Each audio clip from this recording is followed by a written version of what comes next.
Happy NFL Draft Day, everybody. Mike and Matt back with you here on the Inside Bowling Show. Today's a good one. We got Stu Williams and Chris Barnes on the show here today. I want to welcome everybody in. And Matt, today is the NFL Draft. That's kind of the lead story today. I just got an email from Lowe's Home Improvement. I don't know if you're familiar with the company at all. Sure am. You ever heard of Lowe's? Sure am. Yeah, they just sent me an email that says the 2020 NFL Draft is here. And I'd like to know, what does that have to do with Lowe's? Yeah, honestly, I'm not familiar with the partnership between Lowe's and the NFL, but there's got to be something there. There's got to be something, I guess. Everybody's trying to capitalize on the NFL draft today, which is going to be the most watched draft in the history of the NFL. And many people are wondering, what's going to happen today on that draft. How many issues are going to happen? Is there going to be product placement in the background with these draftees? They've been given strict guidelines on what's going to happen when they go live to their homes. And what's going to happen with all the different picks, all the quarterbacks. It's really deep at wide receiver this year. But I lead with the NFL draft today because I decided I would wear my Tom Brady jersey because one of the folks we have on the show today, Stu Williams, a huge Tom Brady fan, to the point, Matt, and you didn't know this until we show prepped, nope, did not. He named his son Brady for Tom Brady. So that's why I'm wearing this today. It's Amazing. NFL draft day. I'm pumped up. I also threw the hat on today because we've had multiple guests talk about how my hair is out of control. Haven't got to the point yet where I'm going to let Kim cut my hair or cut it myself. So just today, just popped on the hat. I wish I had a Patriots hat. I don't. It would have matched better.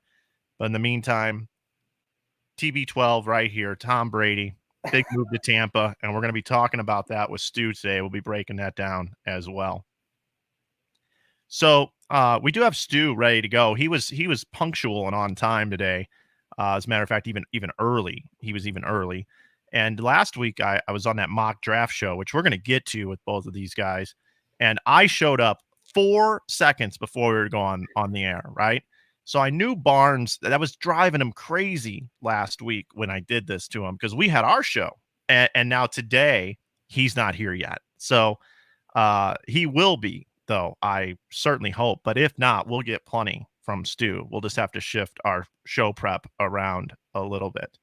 I've been talking about the NFL draft, Matt. What do you think about the NFL draft tonight? Are you as hyped for it as I am, or do you just not care?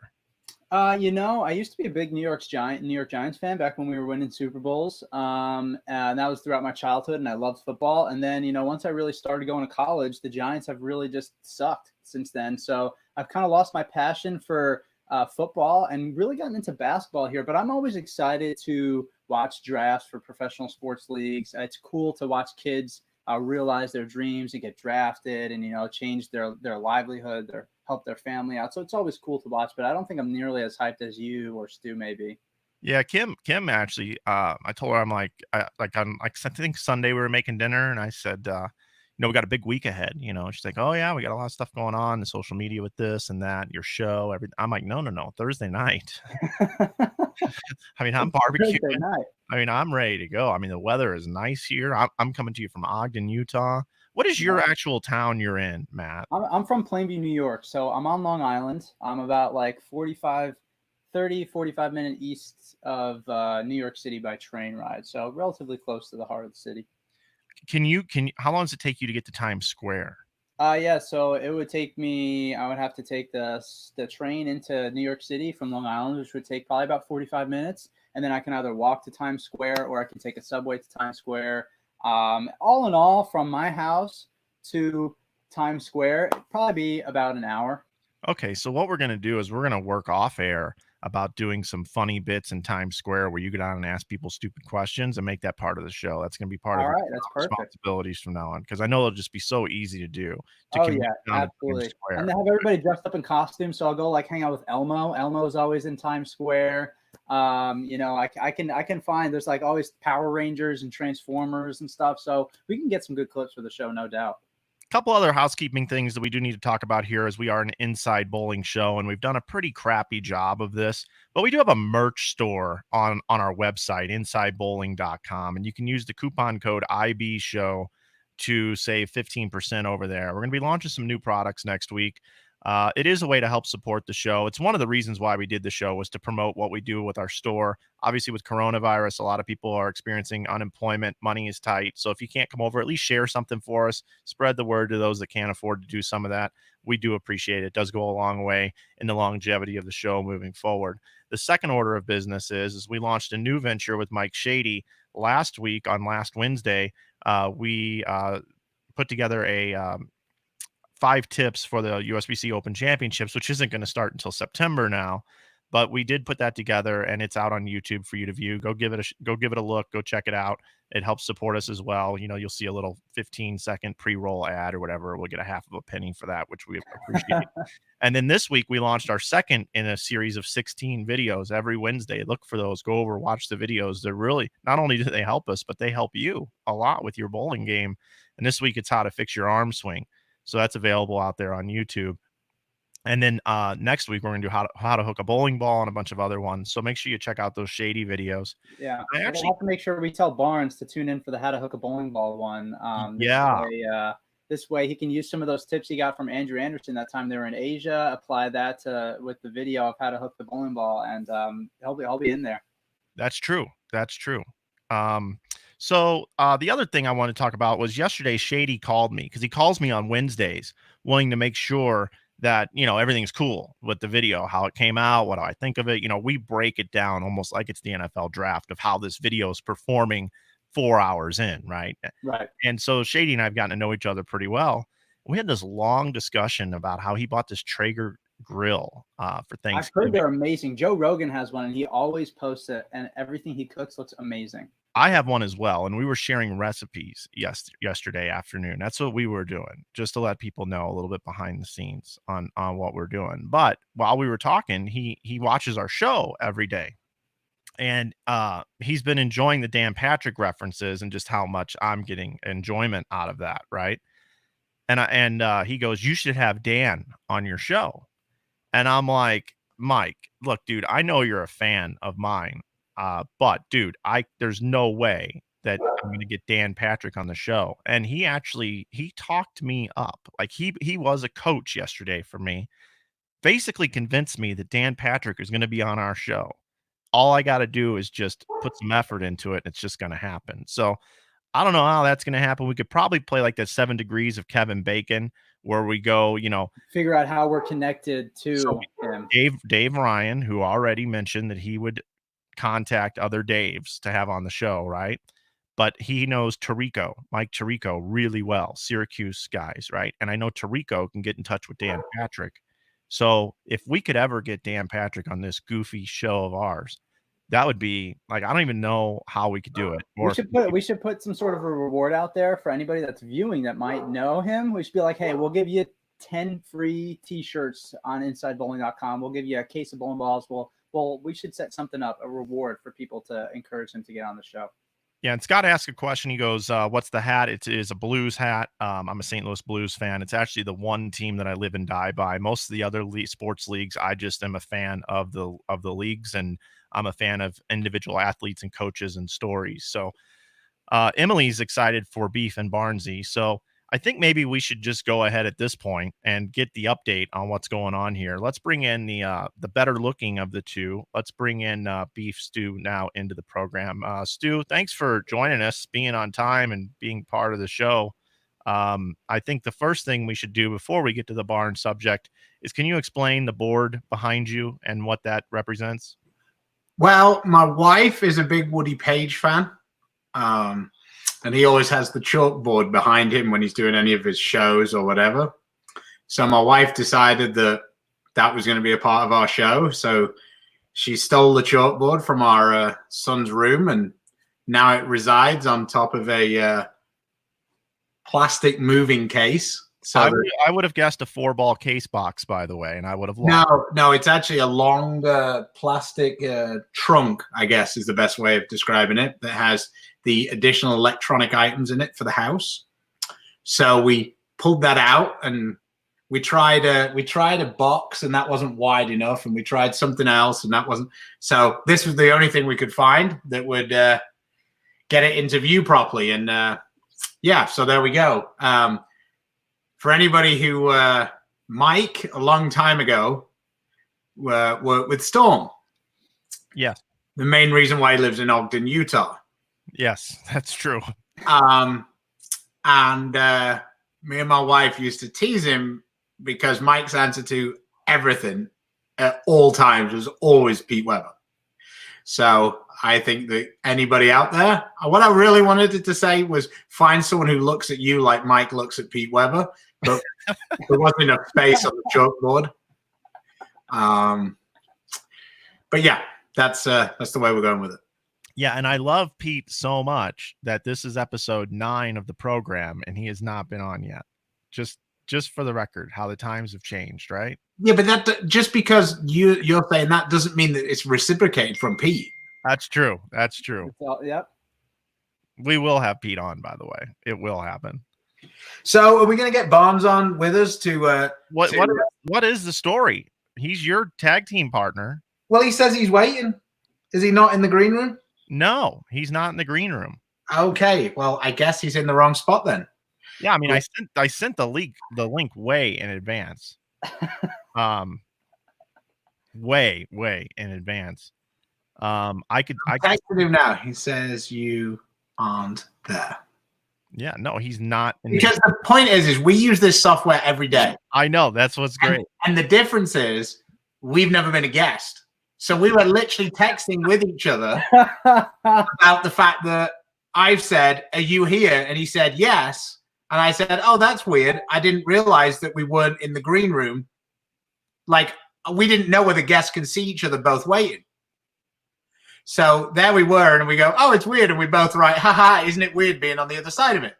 We then wrote, "Man, it's annoying when the host just leave you in the green room for this long. We won't ever do this to a guest." Okay, we've got him now.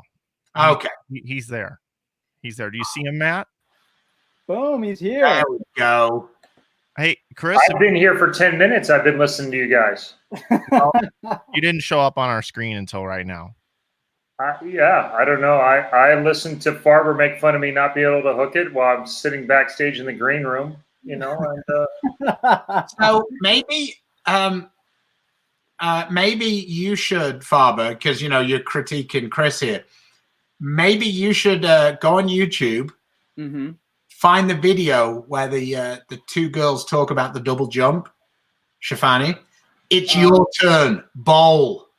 Got me. Yeah, you're kind of slow. That might be kind of slow. I'm very slow. The only reason why I came off the top ropes right off the bat here is because Barney had to plug his name in there as Homeless Ed's biggest fan, and I actually I interned at USBC for a summer, and I left everything, all the organization to it till the last minute. And Barnes and Barney and his wonderful wife Linda and his entire family welcomed me in for the summer in their house. So Chris gave me the nickname Homeless Ed. So that's the only reason why I came out here firing today. But I'm glad to have you on, Barney. It's been a minute. It's great to see you employed. Oh yes. I think the thing here that happened today, right, is we talked before the program that yesterday was a weird day in just streaming in general. This week with StreamYard having more people on it, it's been having some hiccups for us a little bit. So, Chris, we are going to remove all negative energy that was thrown your way, and it's completely gone now. You did everything you were supposed to do today. However, I was thinking, as you heard, supposedly, that you were gonna come at the very last minute because I did that to you last Friday. Well, any perceptions you have, based on your own realities are not mine to hold. So. I mean, nobody would describe Chris as being petty. No. Frugal is the frugal. Yeah, that's the. My good friend Mark Anderson said no one's going to out immature me. So, I think the first thing I wanted to get to, I've got a lot of stuff to get to with you guys today. And first thing is, thanks for coming on the show. You guys were the pioneers in this particular space and figured it out before we did. And yesterday we had Tom Clark on, and he talked about Barnes and Stu. They'll figure out anything, no matter what it is, and you guys did. So here's a big cheers to you. Congratulations on figuring this platform out, getting her all figured out. And the shows you guys have been doing, the viewership you've been doing has just been absolutely outstanding. And I just wanted to start out by saying that. Great job to you two for sure. And thanks for leading the way. Thanks, Mike. Thanks, Mike. I do think, and I think Stu said this several times on other shows too, but I think one of the keys is basically, everybody's sharing everybody else's stuff and collaborating a little bit, and we all grow. And the more we all grow, I think the better it is for everything, for bowling in general. So that's really our only platform here, is just trying to, we're having a little fun and letting people forget about what's going on here for 30 minutes. Yeah, for sure. And last week, you guys were nice enough to invite me to be part of your program, Mock Draft 2.0. Yeah. I believe Matt has something queued up here for the folks that didn't see it that can dissect and look back at your Mock Draft 2.0 from last week. Cue it up, Matt. All right, just let me know make sure you guys can hear everything okay if the video starts playing. Sure. Nice. And my pick, a big surprise here, is Ryan Simonelli. Ryan Simonelli is my first pick. We're going with Patrick Hanrahan with our second pick. Patty Hanrahan, right here. We are selecting Matt McNeil with our third pick. Hi, Matt Neighbors will be the something team. We are going to take Michael Martell with our final pick.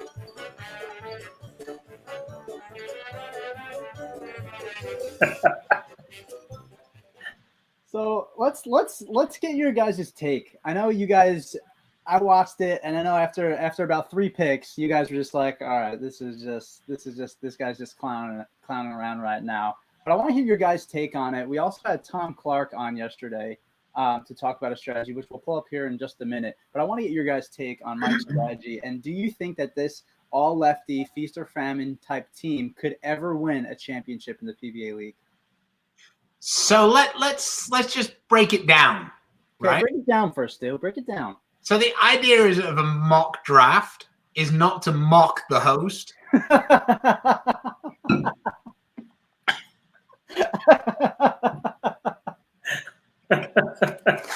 So inside 15 minutes, Mike made an hour-and-a-half show. Fairly pointless.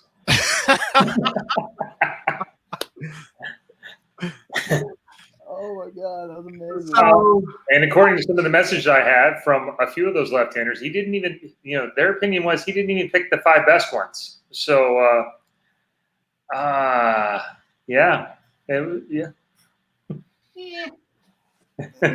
Could you guys think that a team of left-handers, right, regardless of the fact that Mike did mock you guys, and the fact that he was calling people in, he was official yet unofficial, he was doing all these antics, right? All the BS aside, could a team of all lefties ever win a championship in the PBA League? I think we've all seen it. I think a team of any 5 bowlers could win the PBA League. Okay, and that's a good point, because Mike and I were talking about that, and we were saying, you guys are bowling on a modified house condition, right? It's not like you guys bowl on the U.S. Open. So the lanes are a little bit softer and you're dealing with the top 75 bowlers in the world, I think when you throw any 5 bowlers together, any 5 bowlers could potentially win. They could. Yeah, I mean, it's a very short format. You need a little bit of luck. It is league conditions, but they can be a little tricky sometimes. I think the biggest problem with 5 left-handers is they have to follow themselves. And that's one of the big advantages. It's not like they're hard on the right. They just change a lot faster between shots because of all the rev rates some of the teams have. Right.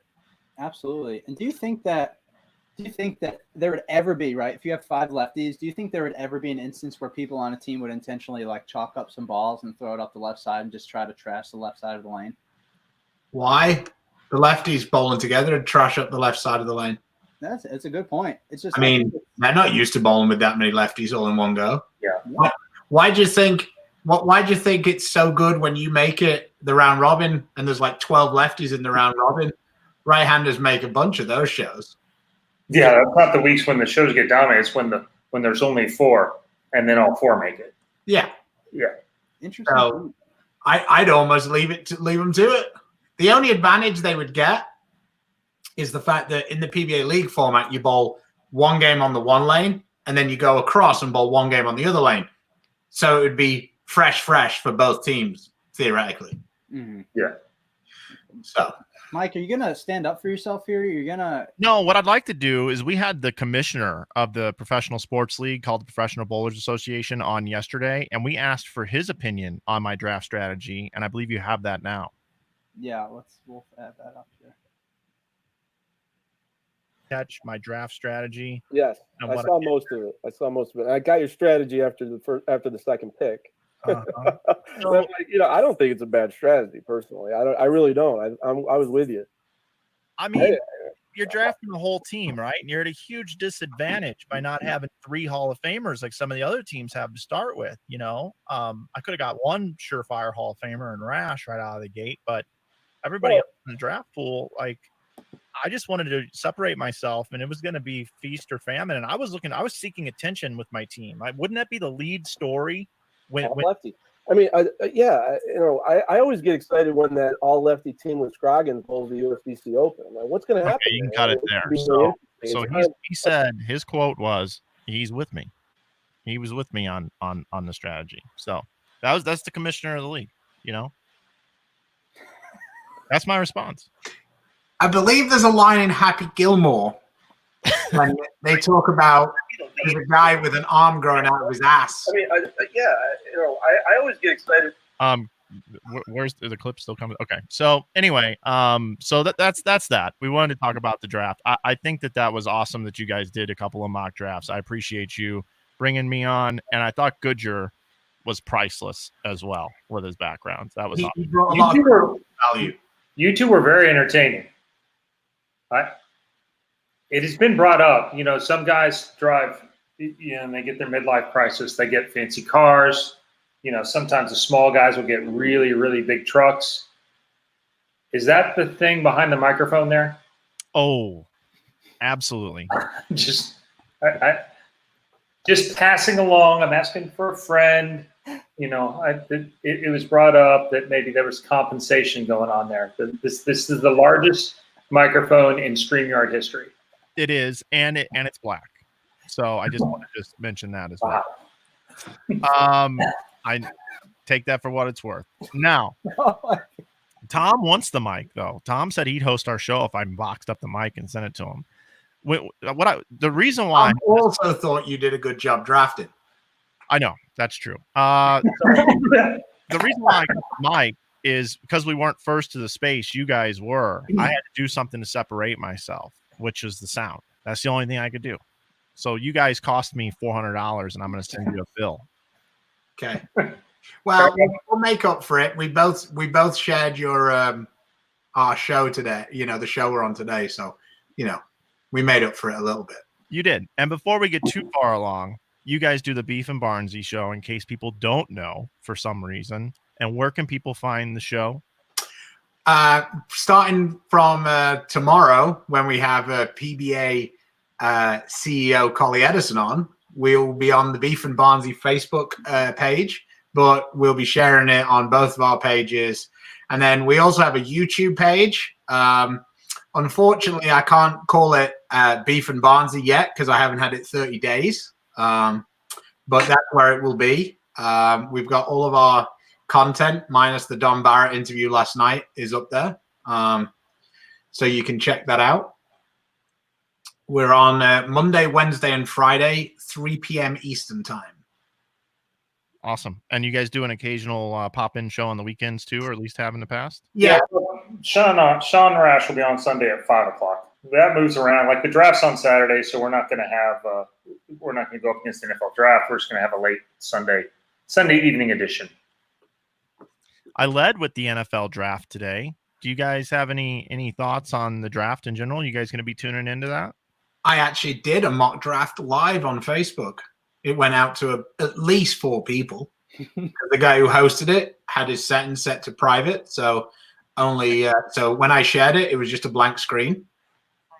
That sounds like something we would have done the first couple of shows. Yeah, it was cool.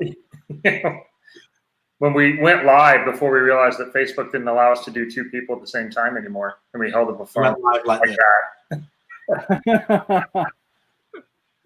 I think talking about the draft is a good segue to why I'm wearing a Tom Brady jersey today. Not only am I a fan of Tom Brady over the years, but we've got big news in football with him on the move from the Patriots to the Tampa Bay Buccaneers this year, and with the draft up tonight, I believe Matt has some things prepared for Stu that he's got some information. He's been in touch with, I believe, TB12's group. What's going on there, Matt? Yeah, I've been in contact with the Patriot organization, Psych, the Tampa Bay Buccaneer organization, and the Tom Brady Circle, his camp, his trainers, his family, and they know how big of a fan that Beef Stu is. And they said, you know what, Stu, we're going to line up some trivia questions for you. Oh boy! And when we, if you get, I think we've got six questions lined up for you. If you get 4 of these questions right, that you're going to be able to personally walk Tom Brady out of the tunnel at the home opener this year. All right. So I'm going to pull up these questions here. Oh boy! All right. I'm actually, excuse me for a second here while I try to hide this bar. What, you're not going to give me the answers? No, I'm not. Well, I'm going to have them here, but I'm not going to give them to Okay. you. You know what I'm saying? That's what I'm saying. I thought you were going to make a mistake. Right. I don't know if you can see this. Let me try to. Let me try to. You can actually just zoom in on the page. Yeah. Let's see. There we go. Beautiful. Can you see this a little bit better now? Yeah, I can see it. Yeah. All righty. Cool. So what we've got going on here. So are you ready, Stu? Are you ready for this Tom Brady trivia? I'm born ready. All right, let's go. First question. It is well known amongst NFL fans that Tom Brady was taken by the New England Patriots in the 6th round of the 2000 NFL Draft. How many quarterbacks were taken before Brady? Brady 6. Good. Okay, bonus question. You'll get bonus points for this, all right? Do you know the names of all 6 quarterbacks that were taken? No? All right, so we're just going to take Gino Carmazio was taken before him. Yeah. Giovanni Carmazio, yeah. So here we go. So here's the answer. Chad Pennington, Giovanni Carmazzi, Chris Redmond, T. Martin, Mark Bolger. Spurgeon Win. Right? All taken before Tom Brady. So, Stu, I'm impressed. You're 1 for 1 so far here. Right. With these questions. All right. He's going to get to walk him out, Matt, right out the tunnel. Yep. He's on pace. All right. Question number 2, Stu. Tom Brady attended the University of Michigan between 1995 and 1999, earning the starting job at quarterback in his last 2 years. What was Tom Brady's touchdown to interception ratio during his time at Michigan? 12-1. I'm gonna have to unfortunately give you the X on that one. The answer was 30-17. His first season, he only got a couple snaps and he didn't throw. Basically 1.5. Yeah, essentially. Right? This was the answer, so I'm just gonna leave it at 30-17. So you're 1 for 2. 1 for 2. 30-17 is like a pretty yeah. Okay, next. All right, next question here. When Tom Brady made his debut start for the Patriots in 2001, he was doing so as the team's backup quarterback. Do you recall what injured player Brady was filling in for? So who was he filling in for Yep. Like, who was the backup before Brady was the backup? Is that the question? No, I believe the question is Brady went into action because a player. Drew got Bledsoe. injured. Yeah. Yep. Boom. Okay. All I right, thought, I'm I thought the close here. question was a little more complicated than that. Yeah, no, it's true. I mean, I It's thought true. you really deep dove me on that one. I mean, no, I'm just keeping it simple. Okay. okay. All right, Ante. So you're at 2 or 3. You only need 2 more right here. You're on pace. I mean, like, I've answered the non-bullshit questions. So. Oh, well, then strap yourself in for these next couple because Okay. You might get a little frustrated. All right, here we go. Question 4. Brady did not get many opportunities in his rookie year at the Patriots. With Drew Bledsoe, the starting quarterback, he only had 3 pass attempts all season. Who is the first player to catch a pass from Brady? Givens. Drum roll. Ron Rutledge. There you go. Ron Rutledge. Mr. Ron Rutledge. All right, 2 for 4 here. We're moving on. Question number 5. Oh, God, you might have saw the answer. I might have just given you a freebie there. Might have given you a freebie. Question 5. Tom Brady has garnered a reputation for his ability to put together game-winning drives. Against which franchise did Brady have his first game-winning drive?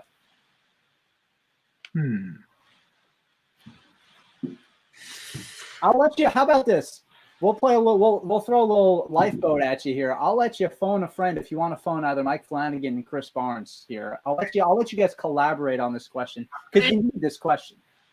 Well, the thing is I can think of one, but I don't know whether that was the first one. It seemed quite early on. I mean, he did it against the Chargers. Now, do you feel confident enough with that answer, Stu? I honestly don't care enough. It's not like you. It's not like you on the approach. I commit.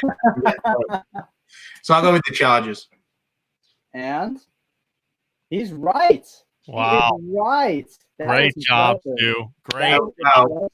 It's coming down to this one question that looks like we couldn't have scripted this any better. I threw that one real BS question in there, and now we're in to the moment that we've all been waiting for. You need this one. You didn't reveal them all. What's that? You're literally revealing all of the answers. They're not the answers. Those are the most close options here, Stu. Serving it up, lobbing it up. You got a 25% chance. Which of the following athletes went to the same high school as Tom Brady? Troy Glaus, Jason Kidd, Aeneas Williams, or Barry Bonds? Aeneas Williams. Aeneas, sorry. Oh, yeah, I didn't see that second E. Aeneas Williams, excuse me, or Barry Bonds.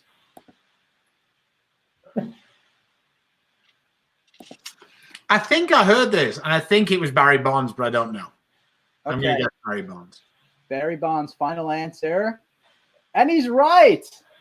Wow, Stu. Congratulations, Stu. Congratulations, Stu. You will be walking hand in hand with Tom Brady outside of the tunnel in Tampa Bay at their home opener this season. Congratulations. This is a big moment in bowling history. We'll have to make sure. So emotional. Yeah, I mean, I'll wear a Beef and Bonzi shirt for it. So if I had a chalkboard, I think my chalkboard behind me would say, find someone to love you like Stu loves Tom Brady. I think that's what we would do. That's a fact. That's a fact. Yeah. Absolutely. Patriots fan though. Yeah, I like the Pats, but I love Tom Brady too. So Stu, what is your outlook on Tom Brady this year? With Tampa, have you converted over? Have you bought a jersey yet? Or no, that's what I'm saying. I'm still going to be a Patriots fan. I'm a little disappointed though because now Gronk's gone. I'm really not into wearing like a jersey that's got the name of a player who isn't on the team. So while Gronk was retired, it was fine. I could wear a Gronkowski jersey. So now I've got to I might be checking out who the first round draft pick is, or whatever, because I've got to figure out a new shirt. Funny fact. When would it have been? 2013. I bought a Darrelle Revis jersey. I've got a Darrelle Revis Patriots jersey, and I really only bought it to fry Mike Fagan because Fagan is a huge Jets fan. Mm-hmm. And then when Revis Island came to New England and won a Super Bowl, I just couldn't help it, so I bought a Revis jersey. So I have a one-season worn Revis jersey. But I've got to figure out where it is because I've moved houses a couple of times since I bought that jersey. So I got to figure out which box it's in. So yeah. That's great. But as soon as Brady retires, I can go back to wearing Brady throwback jerseys. It's true. It's true. Until then, it's kind of a bit weird. It's true. Chris, you've been a little silent on the program today. I believe Matt has some attention for you there, don't you, Matt? Oh yeah, I sure do. Always got some attention. And you two have history too, to let people know that don't know. But I believe Matt and lived at your house for a while. Chris, is that right? Yeah, he talked about that earlier while you were ignoring him. Mm-hmm. That was yeah, Barney and I we had plenty of warm summer afternoons hooping together, playing some 2-on-2, playing some 1-on-1, hanging out with the fam, going to watch Ryan play basketball. So Ryan's a tremendous hooper. The mini Ron Baker is what I call him. And yeah, it was a blast. And they took me in as one of their own, and they'll forever be like my third set of parents. I've got my real set of parents. I've got the O'Keefes and I've got the Barnes. So I'll forever be grateful for that. Chris, could you share with us a story about Matt that maybe I don't even know, something that we could roast him a little bit about here? well, we'll keep it, non-Mike related, at least. So, I thought teenagers ate a lot until homeless Ed came, and then I realized that our pantry just couldn't be big enough. My man could plow through some groceries. He is not afraid. It's always the skinny ones that are the most annoying. Like he burns the calories lifting the spoon before it goes into his mouth. It's just not fair. Yeah, he could plow. I could probably bring in a little help for a story. I know Linda's listening, and I'm sure she has a couple of stories in there somewhere. Oh, but so if I sent him out in the field to do work, I should give him a per diem and not just send me your receipts? I'm telling you, the receipts will kill you. You better keep a lid on that thing. All right. Writing it down. Him and Jesse Buss, the two guys that burn the most calories just lifting the fork of any people in history, and allows them to eat everything. That's great. He's actually a good hooper for an East Coast guy, and not bad. I'm okay. And he's a nice guy. You're like all the non-stereotypes of an East Coast guy. Well, thank you. I appreciate that. And I got Linda coming in here. I was a great house guest and practice partner. That's right. We had plenty of days of going to practice. And I will say that when I made Team USA in 2018, the main reason why I decided to bowl again was because of the summer that I spent at Chris and Linda's house. Because they would take me to the bowling alley. I would drill balls at their house that I would have. I would practice with them. And they would encourage me to get back into it and start bowling more and whatnot.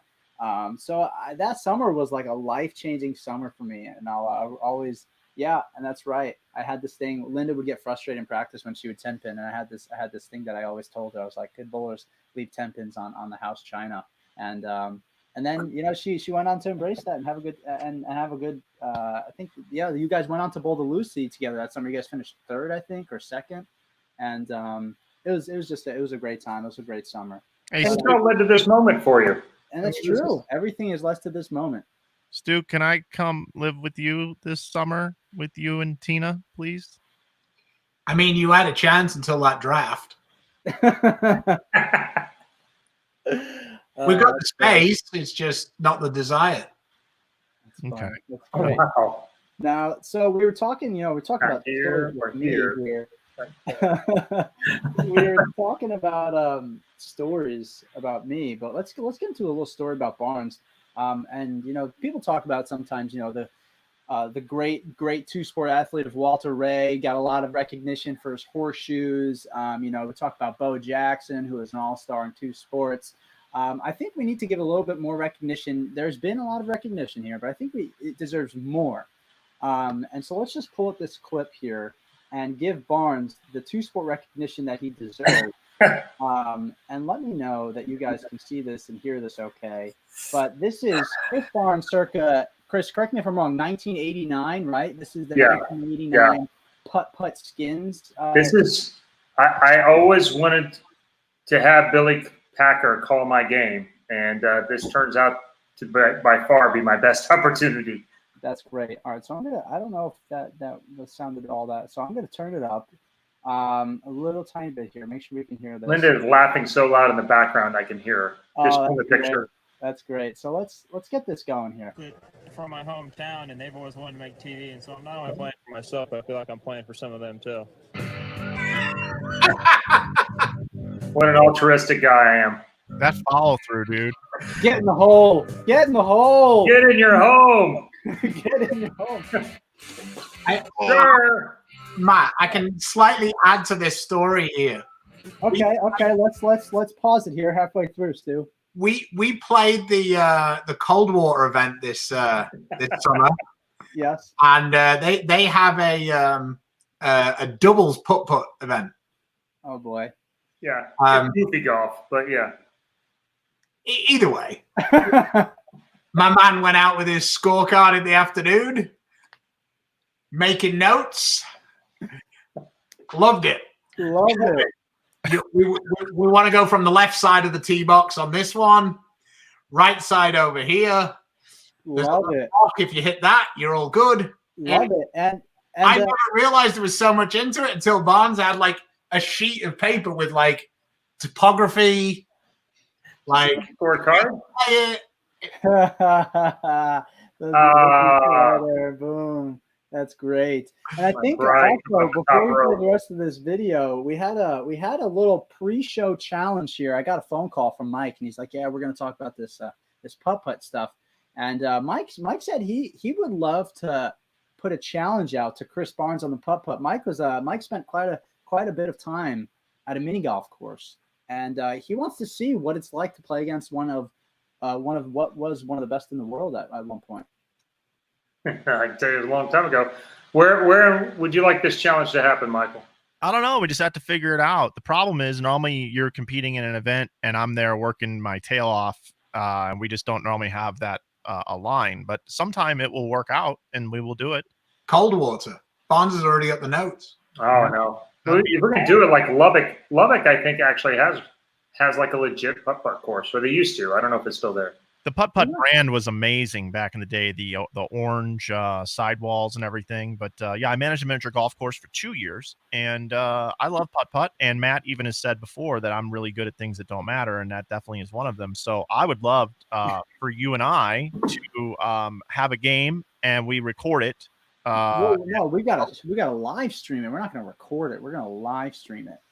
Yeah, I think the post-production, though, could really be astonishing and be one of the most trending things on Twitter for the day between Chris and I. Yeah. Well, if we called William Hill, we could get some action on it.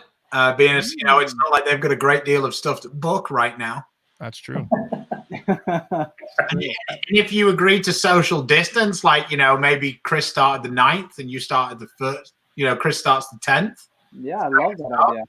We got people that actually want to pay-per-view this thing. So we've got a revenue-generating idea we can talk about off-air. This would be great. And I think Farber and Stu would be great commentators for it. So not to burst your bubble, but Tom Brady, Peyton Manning, Tiger Woods, and Phil Mickelson are doing it. That isn't pay-per-view. So not sure the pay-per-view revenue is going to be. I think Chris and I are on the same page on this one. All right, let's play the rest of this clip here. Oh, please, let's do.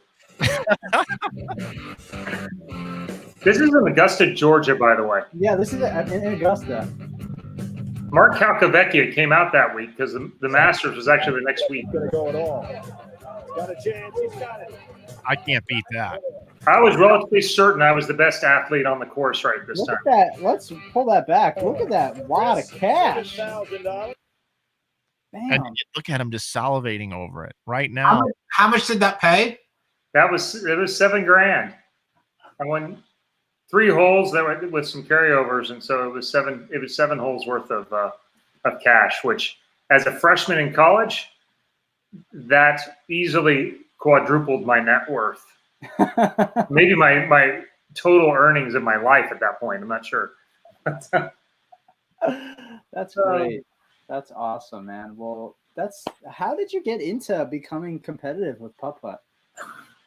Like everything, dumb luck. My mom worked at a place that had a nursery, like a greenery nursery, and the local place had had 2 putt-putt courses, a goofy golf course, and a par 3. And so she would drop me and my friend off in the morning.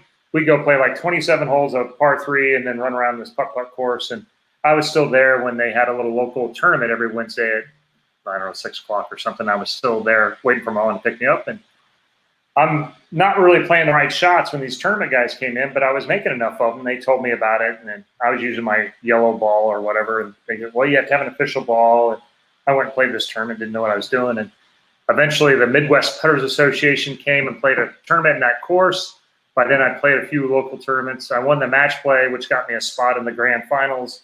And then I finished like 3rd in that. And I turned pro like a year later as 14 years old or whatever it was. And then, you know, it just led into that whole thing. That's cool, man. Stu, what's your second sport, man? It's a British game. It was Crangreen Bowls. Cranberry bowls? No, crown. It's like you play. It's bowls, but you play on an uneven green. So. Okay. And you played that often? Yeah, I was national junior champion in England. Do you see how we just threw that out there like that? You just, yeah, I was just national junior champion in England. No big deal. Yeah, we kind of. England is the size of Indiana, so I mean, let's be a little bit fair. But I did a little calculation here, guys. I looked up the inflation calculator while we were talking here. Yeah. This is how much that $7,000 win would be worth today. There you go. Nothing like sinking some putts and cashing some checks, man. Serious bowling question for you, Chris, as we digress a little bit and get into what probably people want or traditionally want to hear more of, is we did have a nice question up here on the screen. And I think it's a good point, which was something about what was better for the skins. Matt, can you find that skins for? Oh, here it is. Yep. Zarkov asks, what was more fun, putt for skins or skins with the pros? And the reason why I bring that up is in these formats that are short and sweet and frame at a time, like hole at a time, you've probably paid for most of your house with those type of formats. Do you think that the putt got you mentally ready to be able to perform on those shows better? You know, I think the irony is, like, most of the time when you do something early on and have success, it does lead you into feeling like that's how things are supposed to happen. It did not carry over so much into actual PBA television shows, as you can see. And that became that reality for a little while. That's how that was supposed to happen. And, you know, sometimes it's dumb luck. Some people are just wired that way and are pretty good at it. But, yeah, ironically, I don't really like the short formats much. The better I became, the less I wanted short formats. I wanted longer ones that gave me more time. But I've been pretty fortunate in these skin games and Motel 6 and skill shot, you know, the gimmick tournaments. You know, we joked that Mike Roth, the old PBA producer, he made me pretty much this house by putting those kind of made for TV events together. It's kind of crazy. Yeah, when you look at your earnings over the years, I'm sure you're an analytical guy. Have you figured out where you've earned most of your money bowling? Because you had a tremendous amateur career as well that most people don't talk about these days. No, they don't talk about it. But anybody's talking about the amateurs make more than pros. I mean, they make more than some pros for sure.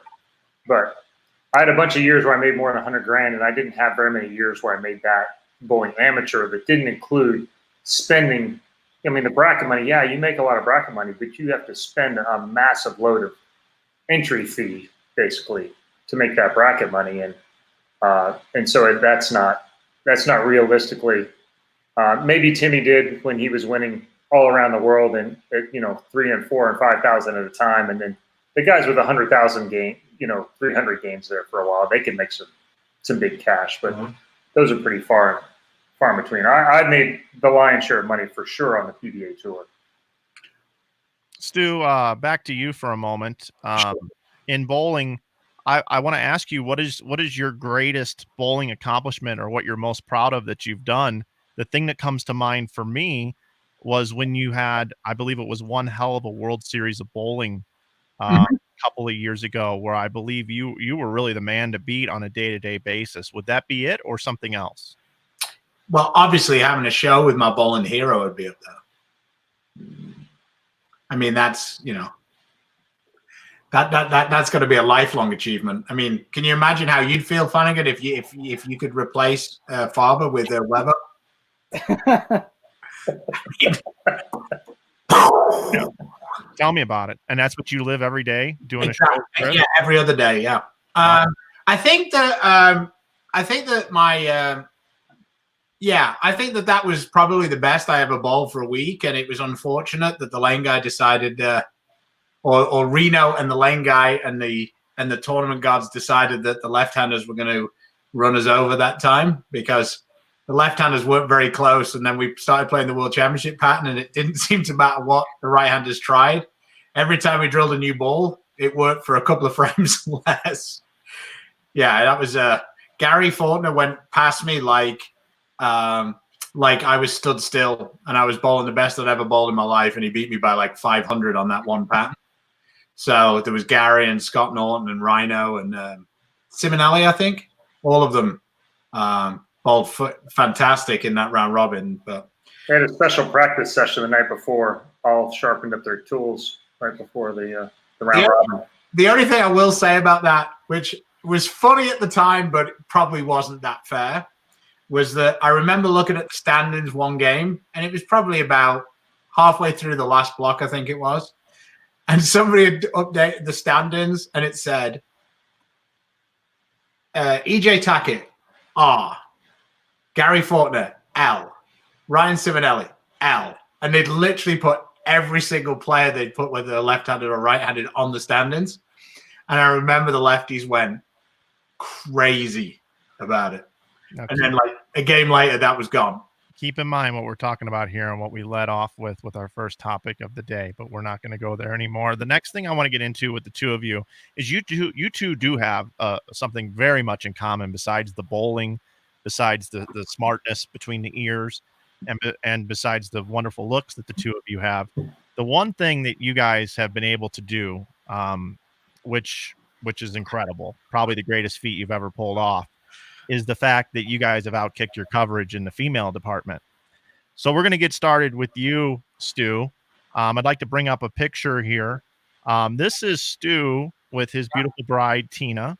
Yeah. And I would like to ask you, if any of us other men out there, maybe some single guys that are listening, what did you do to lure Tina to want to be with you and marry you and have children with you? Child, but yes. I think it was just the accent. You think so? Yes. I mean, I'm fairly sure of that. Can you describe your feeling in this photo right here? Man, she's screwed now. I That's think a little how Mike interviews Pete right there.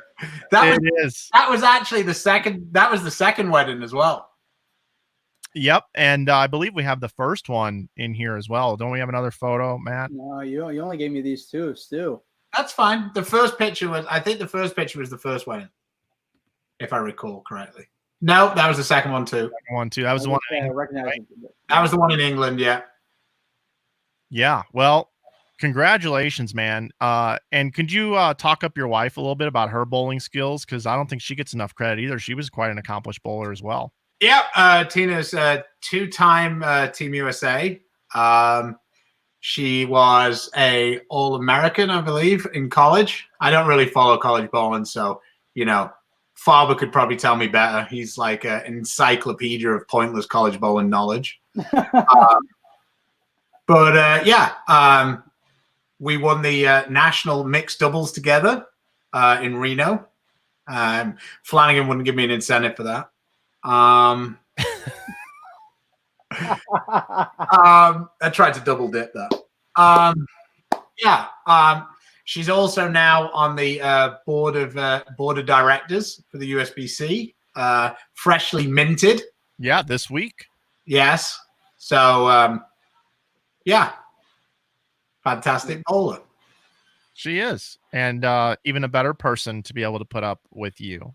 And I believe I spent a little bit of time with her in an extra frame booth once as well in Detroit. So Tina's quite the extra frame commentary critic.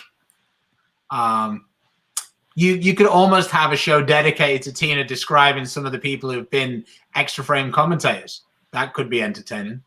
I'm sure some feelings would get hurt. I'm sure mine would for sure. Yeah, I mean, there was a lot of Pete Weber clips. There was. And now, Chris, you also have outkicked your coverage. Everybody knows that that Linda is a better bowler. That was in England. A better lover. Just about everything better than you. And how do you know that? Well, I don't even know the answer to this. Farber hey, and honey, come on in here. Farber had a conversation about it. Farber was talking. Don't you dare bring me into your mistake, Mike Flanagan. Don't you dare throw me under the bus here, Mike Flanagan. I'm abandoning ship on this one. You did this to yourself. Gosh, that's awesome. Great. Okay, I'm gonna write this down too. Farber finally got a backbone today on the program. All right, write this down. But we found this photo here. Chris, could you describe this one for us? I think this is the World 10-Pin Masters. She also bowled in that event about 3 minutes after shoulder surgery. So, and she bowled the giant dude from Germany, left-hander. Dude's like 6'10" and she's 5'3". They set it up to where it's like David and Goliath, even though she was by far the better bowler. But she was not left-handed, so she did not win that match. And therefore, your team that you drafted does have a chance. Thank you. And as ridiculous as it is. Yeah, so this is just a little celebration. And this one here, this is for our charity when we were setting up the Strikeout Diabetes. So we got hooked up with JDRF, Juvenile Diabetes Research Foundation there in Dallas, and they had us down and did a little picture, a little photo shoot with the fam. I think that gets overlooked a lot too, the work you guys really put into that. What was it like when you guys realized that you had to deal with that disease, and what made you guys kick into gear so quickly to want to get involved and raise money to try to find ways to combat it? Well, I'm not sure if you know this about my wife, but she's fairly dedicated to whatever she's doing. And so she wasn't bowling on tour at the time, and she wants to be in control. And it's not, juvenile diabetes is not anything you can ever control. It just bounces around. You never really get your hands around it and go, oh yeah, we got it handled now, because everything changes it. Whether it's, the wind blows, some anxiety, performance, adrenaline, it all changes everything. And when you're a teenager and before that, it's nonstop. So she dove in the one way she felt like she could have some control over is to raise money and to help JDRF try and find a cure. And so she was she was pretty much all of that foundation's work, and certainly the reason why it grew to what it did grow. I think about $400,000 over a period, a fairly short period of time she raised. Yeah, pretty outstanding stuff you guys have done with that. And I think it gets overlooked, just all the things that you've done in bowling. A lot of people just want to talk about your decorated career as being a professional bowler, but your career as a putt-putt champion, your career as a collegiate All-American, an amazing bowler, Team USA, your amateur career, and then deciding to go pro, finding Linda, you guys being bowling's power couple or one of them, and then the work you've done with charity work, and then the work that you've done to just continue the sport in general with all the things that you do. And just like you started off the show, you and Stu share this as well. We all need to promote each other to grow and take everything forward. And I think that you two guys, what you guys have done with your show, what you guys have done with your bowling careers, how you guys have both found women in bowling and continue to dedicate yourself to bowling, really sums up the two of you, which is the exact same thing that Matt and I have, and a lot of people that watch this show. So kudos to the two of you for all that you've done for bowling, and also your humor that you bring is my favorite accolade that you guys do in bowling, and your unfilteredness many times. So I appreciate all you guys have done for bowling in general. Really appreciate it. Thanks, Mike. There is one question that I'd really love you to bring up here in your chat. Guy Pryor. Oh boy. It says, if you make a composite bowler of Not that one, Mike. Jeez, man. what would it look like? I feel like it would involve a lot of arguments. There's two guys who basically in the history of their bowling career have never, ever been wrong before a shot. I mean, fun story. Wrong a lot after that, but yeah. Fun story. When we did the first PBA league, Chris, in his wisdom, thought that it was actually going to be a long-term play. Like, we were going to have the teams, and that was that. So Chris drafted Dom, Josh, and myself, and then I think Nathan Ball was our last guy. And something I forgot about, John Van Hees was actually our sixth guy. So Callahan, as soon as this was gone, he goes, "Oh my God, team never wrong there," because he was dealing with me and Dom. And then, of course, he'd known Chris for the best part of 25 years. So it was very funny. That was the original Atom Splitters. Team never wrong. That's right. Oh, that's funny. I remember that when they had 6 on the teams. Guys, we're pretty much out of time here, but we could go on, and we really appreciate you guys coming on this show and paving the way for us to be able to do a show. Make sure everybody tune in to Beef and Barnesy Monday, Wednesday, and Friday. Who's your guest tomorrow? Coley Edison. That's right. You said that. So yeah. That'll be a good one. I'll definitely be tuning into that for sure. What time is it? Is it 3:00? 3:00 Eastern. Yeah. 3 Eastern. 3:00. Hey, Mike, thank you. You're really, you're one of the trailblazers in this space, and you're doing stuff on your own when, without Extra Frames help, and doing a lot of small tournaments and regional tournaments, and you were doing a lot of things that really without a lot of profit to yourself. So that's nice that you give us a little credit for this, but you're really the pioneer in this space. So I appreciate what you do. We know you got Brad and Kyle and got them kick-started as well. So. And without them, I doubt we would be doing much either. So that's the last compliment I'm probably ever giving you. Good thing we got it recorded. Yeah, Flanagan's probably going to clip that. And have he marked that spot right there. 102.36. Dude, anything? No, we appreciate what you've been doing and the help that you've given us when we've asked you a few questions. As I tread lightly into the YouTube world, I'll no doubt hit you up for some more queries. But yeah, I hope everybody continues to produce live content that people can watch, and let's all try and have a common goal of getting more people just watching any of the bowling. And I think even something as boring as baseball, once I started to look into it a little bit more, I found it easy to, the more information you get, the more anything becomes more interesting. So we've just got to get more of the bowling information out there to people and make them fall in love with the sport like we are. Absolutely. Guys, thanks for joining us. Really appreciate it. Okay. See you later. Thanks, Vince. So there you have it, Matt. Good show today. Fun Great show. Probably the most uncomfortable you felt on a show yet. I mean, I don't know if that's how you gauge whether or not a show went well, but there's certainly some moments. But I love Stu. I love Chris. They are both obviously incredible bowlers, PBA champions, two of the best in the world. But they're just hilarious. They really are. And if there's one thing I've learned, is that there are certain guys on the tour that you really want to make sure you stay on their good side. And those are definitely two of them, because if you're on the wrong side there, their wittiness can actually play against you. So it's just great to have them on. They're doing great stuff for bowling.